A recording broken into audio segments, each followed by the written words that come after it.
WhatsApp guys, welcome back once again. So दोस्तों, आज हम लोग पीकी ब्लाइंडर्स के सीजन 3 का एपिसोड 4 एक्सप्लेन करने वाले हैं। तो चलिए कहानी की शुरुआत करते हैं। इसे शुरू करने से पहले हम थोड़ा सा रिकैप आपको दे देते हैं, जिससे कि आपको पता चल सके कि पिछले एपिसोड में क्या हुआ था। तो हमने पिछले एपिसोड में देखा था कि टॉमी धीरे धीरे अपने सारे इलीगल बिजनेस ख़त्म कर रहा है।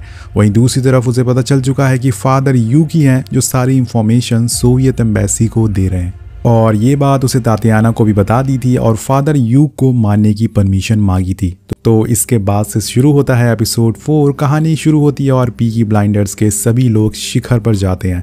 वहाँ एक मीटिंग करते हैं और टॉम सभी को एक लेटर देता है और बताता है कि आज डैड की मौत हो चुकी है, और ये लेटर उसके किसी चाहने वाले ने उसे भेजा है। इसमें लिखा हुआ है कि हम उन्हें माफ़ कर दें, लेकिन हम ऐसा नहीं करेंगे और आज के बाद कोई भी डैड का जिक्र नहीं करेगा। हम जानते हैं कि आर्थर डैड से हमेशा से जुड़ा हुआ था, इसलिए उनकी मौत की खबर सुन के उसे सबसे ज़्यादा बुरा लगता है। अब आगे टॉमी सबको बताता है कि वो लोग कुछ टैंक्स की चोरी करने वाले हैं, जिसमें उन्हें कैश मिलने वाला है जो कि 1.5 लाख पाउंड होने वाला है। अब जिसमें वो 5,000 पाउंड जैक और 20,000 पाउंड चार्ली को दे देंगे, और बचे हुए पैसे को छुपाने के लिए वो अमेरिका में एक नई प्रॉपर्टी खरीदने वाले हैं। और इसके आगे वो ये भी कहता है कि ये हम लोगों का आखिरी इलीगल बिजनेस होगा, क्योंकि मैंने ग्रेस से वादा किया था कि अब कोई भी इलीगल काम नहीं करूँगा। तभी आर्थर भी कहता है कि उसने भी लिंडा से वादा किया है कि वो अब सारे बुरे काम छोड़ देगा। अब ये सुनकर टॉमी बोलता है कि मुझे पता है, इसी वजह से मैंने ये बात आप लोगों को बता दी है। और इसी बीच चार्ली बोलता है कि अगर काम खोने के बाद उस पार्टी ने हमें पैसे नहीं दिए तो हम क्या करेंगे। यहाँ टॉमी कहता है कि उसके लिए हमारे पास प्लान बी है। यहाँ हमें प्लान बी सुनने को तो नहीं मिलता, लेकिन वो आपको थोड़ी देर में खुद ही पता चल जाएगा। अब सीन शिफ्ट होता और हम पॉली को देखते हैं जो नशे में धुत चर्च में जाती है और फादर से कन्फेशन करती है। वो कहती है कि उसने एक पुलिस वाले को मार डाला था, जिसके लिए वो माफ़ी मांगना चाहती है, क्योंकि गिल्ट की वजह से वो अब सो नहीं पा रही है। और यहाँ पर वो इंस्पेक्टर कैम्बल की बात कर रही थी। अब इसके आगे वो ये भी कहती है कि अब वो एक भगवान से जुड़े हुए आदमी को मारने जा रही है, जिसके बाद वो ये काम छोड़ देगी। ये बात बोल के वो वहाँ से सीधा ऑफिस आ जाती है और सीधा लॉकर के पास जाती है, लेकिन वो उतने नशे में थी कि उसे लॉकर का पासवर्ड भी याद नहीं होता।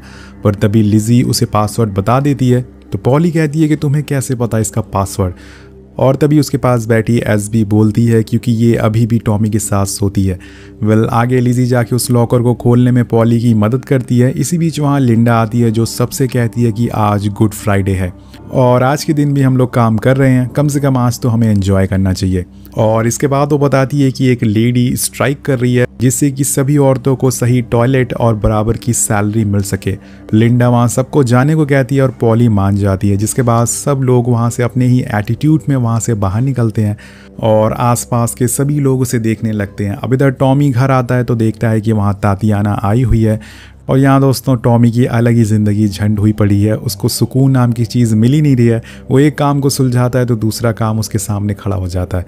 अब तातियाना उससे कहती है कि हम कैसे यकीन करें कि जो तुम फादर यूक के बारे में कह रहे थे वो बिल्कुल सही है।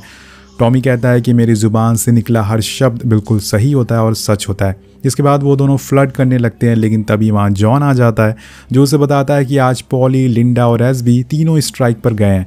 तो टॉमी पूछता है कि ऑफिस में कौन था, तो वो कहता है कि कोई नहीं। टॉमी बोलता है कि क्या लिंडा भी उनके साथ थी, तो वो कहता है हाँ, वो भी उनके साथ गई है। ये सुनकर टॉमी कहता है कि लिंडा बहुत ही चालाक औरत है और ये उसी का आइडिया होगा ज़रूर।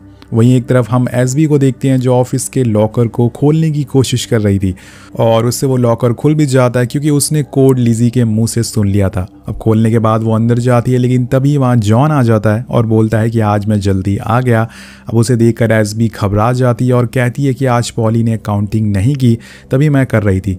अब ये बोल के वहाँ से भागने की कोशिश करती है, लेकिन जॉन समझ जाता है कि वो अंदर क्यों गई थी, और वो उसे पकड़ लेता है और उसे बोलता है कि मुझे पता है कि तुम्हें यहाँ रहना पसंद नहीं है, तुम दिक्कत मत लो, तुम टेंशन मत लो, हम कुछ ही दिन में यहाँ से जाने वाले हैं। और ये सुनकर एसबी कहती है कि तुम कहाँ जाओगे। अब इस बात का जवाब जॉन तो नहीं देता और ये सीन यहीं कट हो जाता है। इसके बाद हम फिर से टॉमी को देखते हैं जहाँ पर वो और तातियाना फिजिकल हो रहे थे, लेकिन इसी बीच तातियाना उसकी गन लेके भाग जाती है।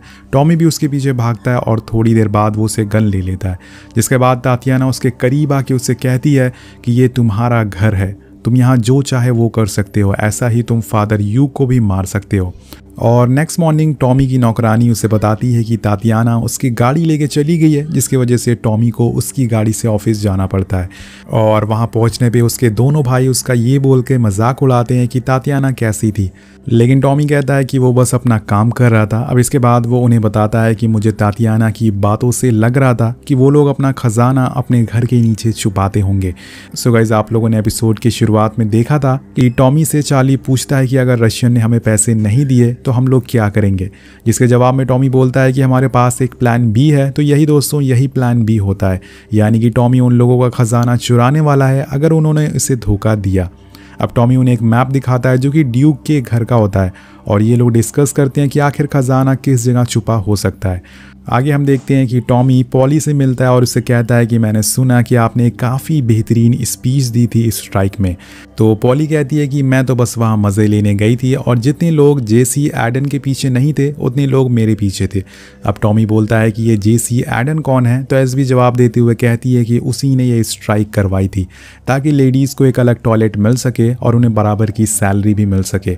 टॉमी कहता है कि तो क्या तुम लोगों को भी अलग टॉयलेट चाहिए, लेकिन यहाँ एसबी कुछ नहीं बोलती। लेकिन वो टॉमी से पूछती है कि तुम लैनचेस्टर में चोरी करने वाले हो, तुमने हमें ये बात क्यों नहीं बताई? मैं एक बच्चे को जन्म देने वाली हूँ, अगर उन लोगों ने हमारे साथ कुछ गलत किया तो हम लोग क्या करेंगे? तो टॉमी कहता है कि इसका मतलब तुम्हें जॉन ने सारी बातें बता दी है। तो एसबी कहती है कि नहीं, मुझे ये बात लिंडा ने बताई है और लिंडा को आर्थर ने। मतलब दोस्तों, आर्थर के पेट में कोई भी बात नहीं पचती। अब ये सब सुनकर पॉली बोलती है कि मुझे टॉमी से अकेले में बात करनी है, जहाँ पॉली उसे कहती है लिंडा हमेशा से आर्थर को न्यू लाइफ देने का सपना दिखाती रहती है जो हमारे लिए सही नहीं है। वो बोलती है कि तुम लिजी या एसबी पर विश्वास कर सकते हो, वो लिंडा जैसी नहीं है। वो टॉमी बोलता है कि इस टाइम मैं किसी पर भी विश्वास नहीं कर सकता हूँ।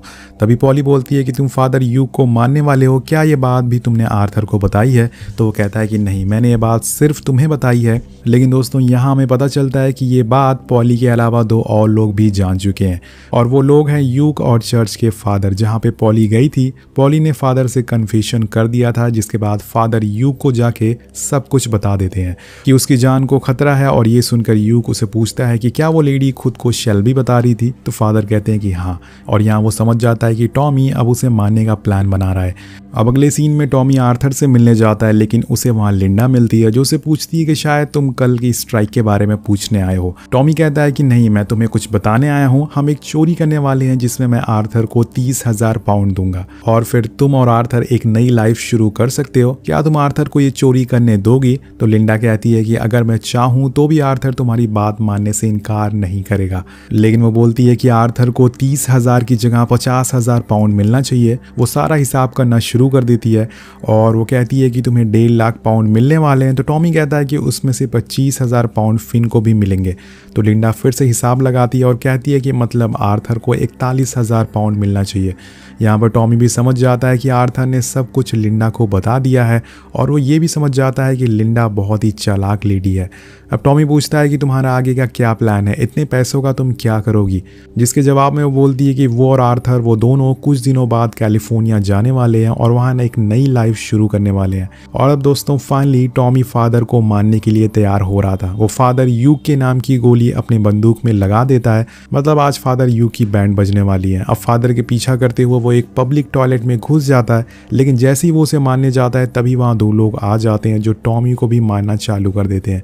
जिसके बाद वो उसे बुरी तरह से मारते हैं और उसे उठा के एक खाली जगह ले जाया जाता है, जहाँ पे टॉमी की हालत बहुत ही ख़राब हो चुकी है और उसकी सिर्फ सांसें चल रही थी। और यहाँ पर दोस्तों जार्विस भी मौजूद होता है, जिसे हमने ड्यूक के घर में देखा था। वो उसे पूछता है कि तुम फादर यूक को क्यों मारना चाहते हो?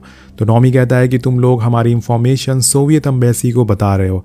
तभी यूक कहता है कि ये एक प्लान का बहुत बड़ा हिस्सा है और इससे तुम्हारा कोई भी लेना देना नहीं है, और अगर तुमने ऐसा कुछ दोबारा किया तो हम तुम्हारे बेटे को मार डालेंगे, क्योंकि तुम्हारी ज़िंदगी में हमारे बहुत सारे लोग हैं। अब ये सुन के आप लोग समझ गए होंगे कि टॉमी के घर पर भी कुछ लोग हैं जो रशियन से मिले हुए हैं। अब आपको क्या लगता है कौन है वो लोग? नीचे कमेंट करके ज़रूर बताइएगा। इसके बाद वो लोग टॉमी को उसके घर के आगे फेंक के चले जाते हैं। अब सुबह होती तो टॉमी अपनी नौकरानी को बुलाता है और उससे चार्ल्स को घर के अंदर ही रखने को कहता है। जिसके बाद टॉमी एडा को फ़ोन लगाता है और उसकी सोवियत एम्बेसी के बड़े ऑफिसर से मीटिंग फिक्स करने को कहता है। अब इसके बाद हम फादर यूक और जार्विस को देखते हैं जो ड्यूक की फैमिली के साथ डिनर कर रहे होते हैं। वो उनसे कहता है कि आप लोगों को टॉमी ने जो भी बताया वो सब झूठ है, और वो इसके आगे कुछ और बोलता है कि तब तक वहाँ टॉमी आ जाता है जिसकी हालत कुछ ठीक नहीं थी, उसने बहुत ही नशा कर रखा था। सबके सामने फादर यूग से माफ़ी मांगता है और वहाँ से उठ के सीधा एडा के घर चला जाता है, जहाँ पर उसकी सोवियत एम्बेसी के ऑफिसर के साथ मीटिंग फिक्स हुई थी। वहाँ एक लड़का भी होता है जो उसकी बातों को ट्रांसलेट कर रहा था।